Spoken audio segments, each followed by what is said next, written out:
How could Satan have sinned if he dwelled in perfection?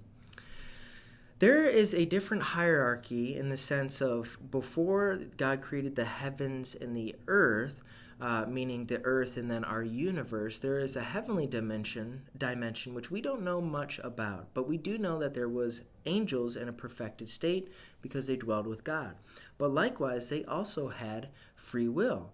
And we need to come to understand that evil is nothing in and of itself. It's very real when it happens, but evil is nothing in and of itself. It is merely a privation of good.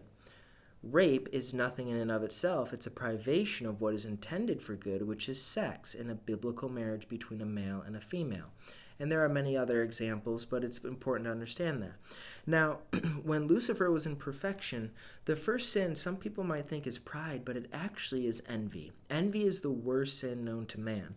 Lucifer became very envious of the position that God had. He became very envious that all the angels were worshiping God and not him, because Lucifer was the greatest angel created. We know this from Ezekiel and other places, that he had all kinds of gemstones on him, and he shined and he stood out from all the other angels, and he became envious of what God had, which led him then to become prideful and then obviously to rebel.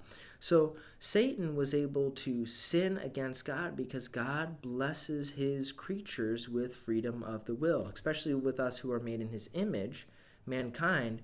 We are blessed with freedom of the will. We can choose to do good or evil. And Paul even says that we need to understand the might and wonder of how we have been created, because we've been fearfully and wonderfully made, so much to the standpoint that we will judge angels come that final day. And so Lucifer utilized his libertarian free will in a wrong manner, and obviously we know he's very deceptive. He took even a third of the angels in perfection, dwelling in the presence of God with him, to where they were cast out of heaven.